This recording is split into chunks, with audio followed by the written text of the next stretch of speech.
गहरी नींद में सोए हुए शख्स की अचानक फलक शिगाब चीख बरामद हुई तो करीब सोया हुआ शख्स जाग गया।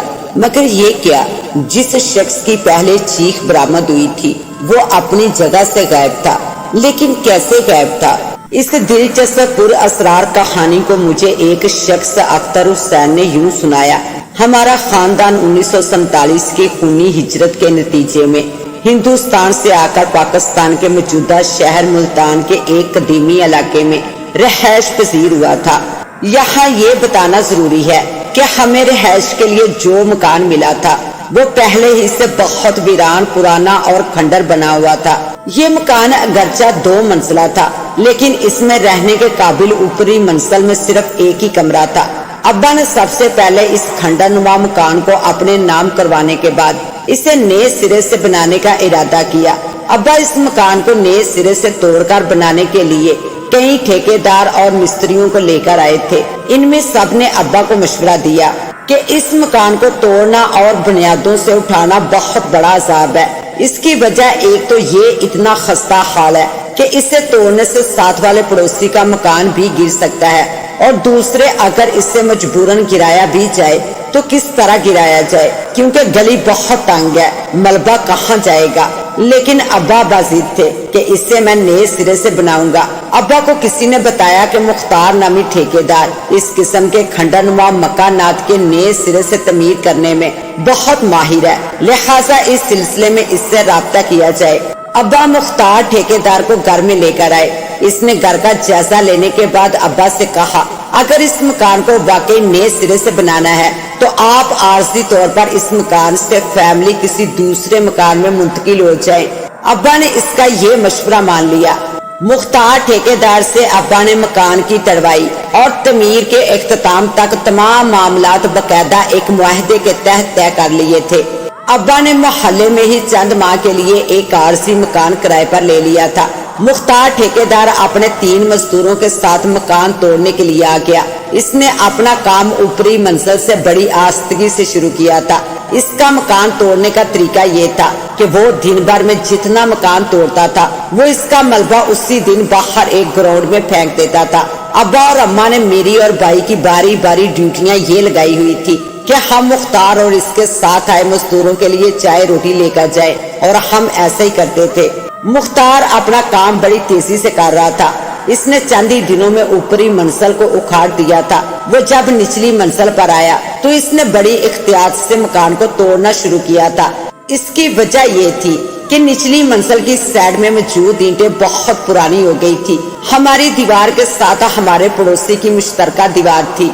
वो जरा जरा सी बात पर चीख चीख कर कहा करता था, अपने मकान के साथ हमारा मकान भी गिराने का इरादा है, और अगर हमारे मकान को नुकसान पहुंचा तो मैं छोड़ूंगा नहीं। मेरे मकान का नुकसान तुम्हें पूरा करना पड़ेगा। निचली मंजिल के फर्श की हालत इतनी खस्ता थी कि इसके फर्श में जगह जगह ना सिर्फ गहरे गड्ढे थे बल्कि आधे फुट से ज्यादा छोटी बड़ी गहरी दरारें भी थी।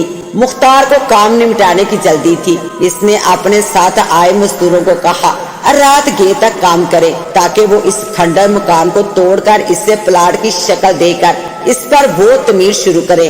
इसके साथ आए मजदूर दिन भर अपना काम निपटाकर थक हार कर इस फर्श पर एक तरफ सो जाते थे। वो खुद अपने घर चला जाता था।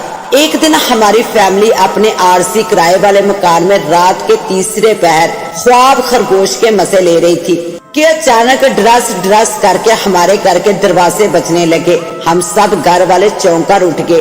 खुदा खैर करे, और अम्मा ने कलमा पढ़ना शुरू कर दिया। कौन है भाई, आ रहा हूँ। अब्बा ने अपनी आंखें मलते हुए जब घर का दरवाजा खोला तो सामने मुख्तार ठेकेदार का साथी एक मजदूर बनारस सामने बड़ी घबराई हुई हालत में खड़ा था। अब्बा ने इससे पूछा, खैर तो है, इस वक्त तू क्यों आया है? जी, इसने बड़ी मुश्किल से अपने आप को संभालते हुए ये बड़ी अजीब बात अब्बा का नाम लेकर बताई।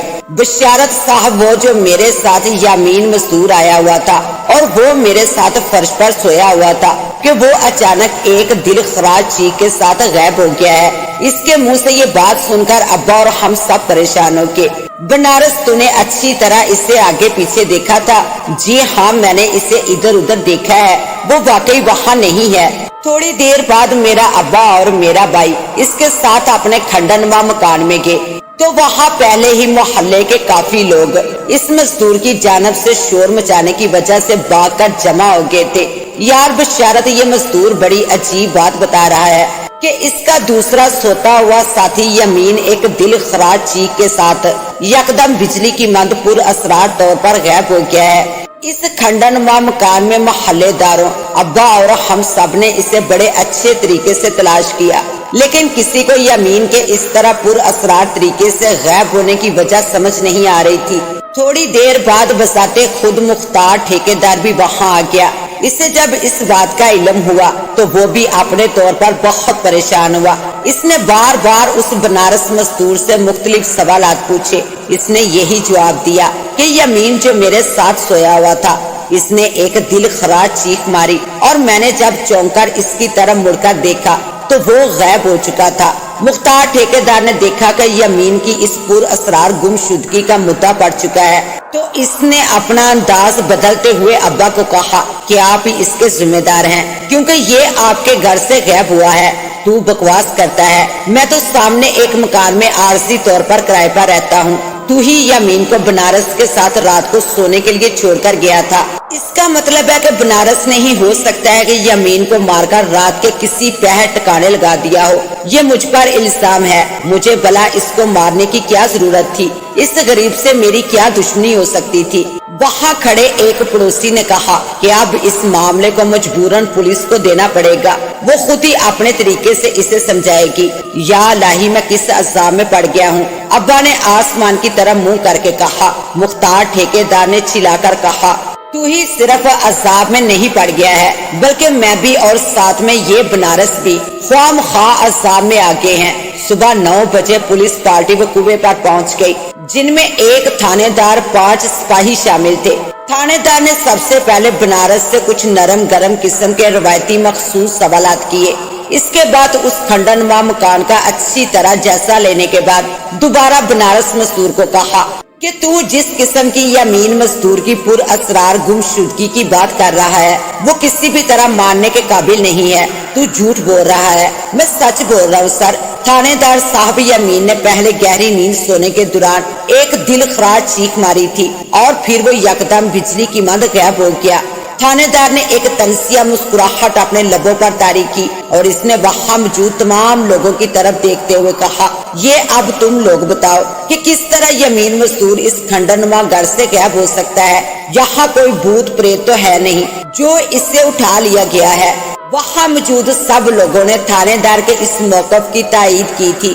थोड़ी देर बाद इस इलाके का एक इंतहाई बुजुर्ग हजूम में से आगे बढ़ा। इसने कहा, सरकार, मैं आपसे कुछ बात कहना चाहता हूँ। थानेदार ने इससे कहा, हाँ बोलो बुजुर्गो, आप क्या कहना चाहते हो?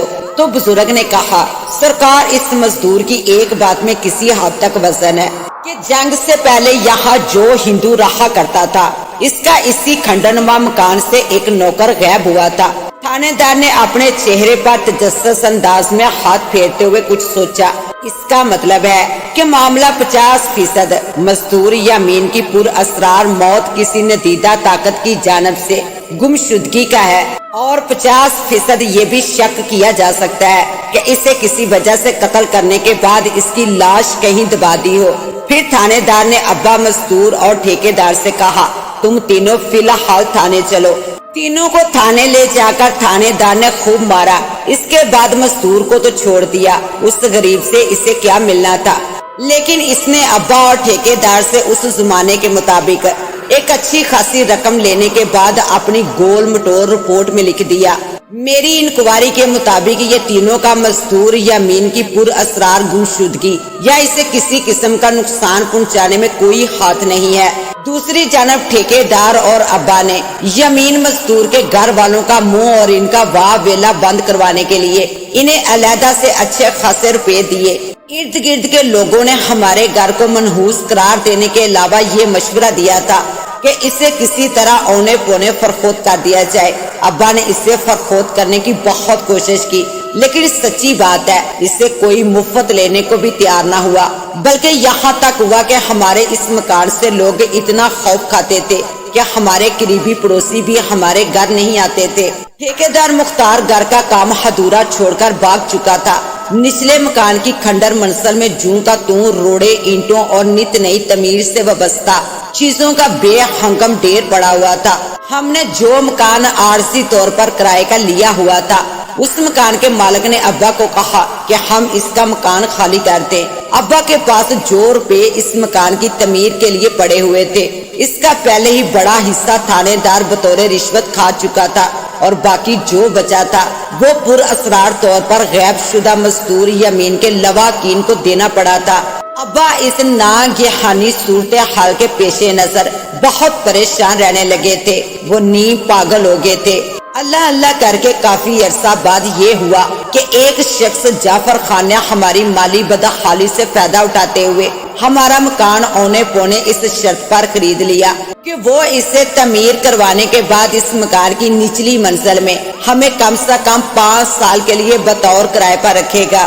ہمیں اس امر کا دکھ تھا کہ جو مکان کبھی ہماری ملکیت تھا، اس میں ہم کرایہ دار کی حیثیت سے جائیں گے۔ جعفر فرش کو صاف کرتے ہوئے جب ایک کونے کی جانب گئے جہاں 1 فٹ لمبا چوڑا والا فرش میں گہرا گڑھا موجود تھا، یہ نہ جانے کہاں تک جاتا تھا۔ ایک مزدور نے تفتیشی انداز میں دوسرے مزدور سے یہ سوال پوچھا، یار یہ قدیم صدیوں پرانا آبادی والا مکان ہے، یہاں تقریباً سارے مکان ایسے ہی ہیں، پہلے اسے بھرتے ہیں۔ دونوں مزدوروں نے اس بڑے گڑھے میں بیلچوں کی مدد سے مٹی ڈالنا شروع کر دی۔ کافی دیر تک وہ مٹی ڈالتے رہے۔ تھوڑی دیر بعد یہ ہوا کہ اس گڑھے میں سے ایک زوردار خوفناک لرزہ خیز عجیب سی آواز آئی۔ دونوں مزدوروں نے دہل کر اپنے بیلچے وہیں پھینکے اور چلاتے ہوئے اس مکان سے باہر آ گئے۔ ان کی آواز سن کر اہل محلہ وہاں جمع ہو گئے۔ لوگوں کے پوچھنے پر انہوں نے صرف یہ بتایا کہ انہوں نے فرش کے اس کونے والے گڑھے کے اندر کسی کی خوفناک پھنکار سنی ہے۔ تھوڑی دیر بعد وہاں ابا، ٹھیکیدار جعفر خان وغیرہ بھی آ گئے تھے۔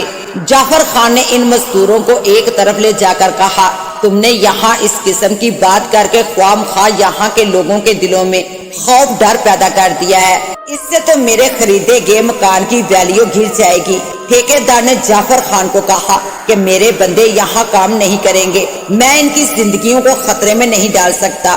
مزدوروں نے بھی بغاوتی انداز اختیار کرتے ہوئے وہاں سے بھاگنے کا ارادہ ظاہر کیا، اور اس کے ساتھ ساتھ تھوڑی دیر بعد وہاں ارد گرد کے لوگوں کا کافی رش لگ گیا تھا۔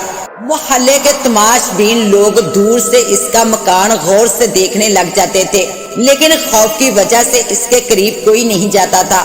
وہاں سب اسی شش و پنج میں مبتلا تھے کہ اس گڑھے میں بالآخر کس قسم کی بلا ہو سکتی ہے۔ تھوڑی دیر بعد وہاں ایک محلے دار ایک بوڑھے تجربے کار سپیرے کو پکڑ لایا۔ بوڑھا سپیرا بڑی دلیری سے اس گڑھے کے قریب جا کر اس میں اپنا منہ دے کر جھانکنے لگا۔ ماحول میں خوف کی خاموشی طاری تھی۔ تو کیا کر رہا ہے؟ جعفر خان نے جھنجھلاتے ہوئے انداز میں اس سے پوچھا۔ کیا نظر نہیں آیا بابا جی؟ تو بوڑھے سپیرے نے اس گڑھے میں اپنا منہ ناک ڈال کر سوں سوں کی آواز نکالی، ایسا جیسے کہ اس نے اس بلا کی حقیقت کو سونگ لیا ہو۔ بوڑھے نے ایک توقف کے بعد وہاں کھڑے لوگوں کو یہ بڑی عجیب و غریب خبر سنائی کہ اس سوراخ کے اندر ایک بہت پرانی آدم خور بلا موجود ہے، اور اس گڑھے کے اندر سے گوشت ہڈیوں کی بدبو محسوس ہو رہی ہے۔ اس نے مزید کہا، اگر تمہیں میری بات پر یقین نہیں آتا تو بے شک نہ آئے، مگر میرے ساتھ اگر حوصلے سے اس گڑھے کے اندر ذرا منہ دے کر اس حقیقت کو محسوس کرو۔ وہ جعفر خان اور ابا کو اس گڑھے کے قریب لے کر گیا۔ دونوں ڈرتے ڈرتے اس سوراخ کے قریب گئے۔ بوڑھے سپیرے نے انہیں تسلی دی کہ وہ ندیدہ آدم خور بلا بہت نیچے گہرائی میں ہے، وہ بلا دڑک اس گڑھے کے اندر اپنا منہ دے کر سونگے۔ دونوں نے بوڑھے سپیرے کے موقف کی تائید کی تھی۔ جعفر خان نے اس سے پوچھا کہ اس کے علم اور تجربے کے مطابق اس میں کس قسم کی بلا ہو سکتی ہے۔ اس سوال پر بوڑھے سپیرے نے کہا، میرا تجربہ کہتا ہے کہ اس میں کوئی صدیوں پرانی نسل کا سانپ ہو سکتا ہے، اور اس کی یہ خوبی ہوتی ہے کہ وہ آدم خور کے علاوہ دیگر چھوٹے بڑے جانوروں کا گوشت بھی کھاتا ہے اور کافی مہینوں تک بھوکا رہ سکتا ہے۔ اب اس جگہ سوالات مسئلے بن کر ابھرنے لگے تھے۔ پہلی بات تو یہ ہے کہ کسی کو معلوم نہ تھا کہ یہ گڑھا کتنا گہرا ہے، اور اس میں کس نسل کی بلا موجود ہے اور اسے کس طرح باہر نکالا جائے۔ ان سوالات کے جوابات ڈھونڈنے کے لیے سارے لوگ آپس میں ساتھ جوڑ کر مشورہ کرنے لگے کہ کس طرح اس گڑھے کی گہرائی میں موجود ندیدہ خونی بلا کو باہر نکالا جائے۔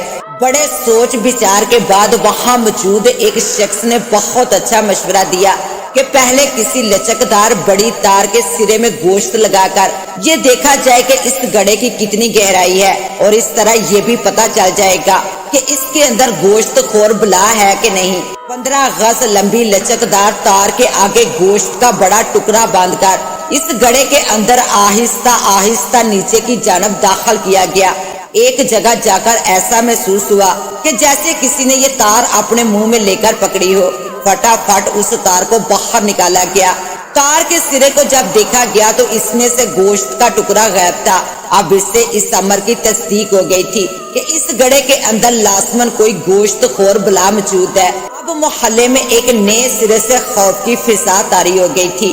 جعفر خان نے ایک روز دوبارہ اپنی بیٹھک میں محلے کے لوگوں کو اس مشورے کے لیے اکٹھا کیا کہ اس بلا کو کس طرح باہر نکالا جائے۔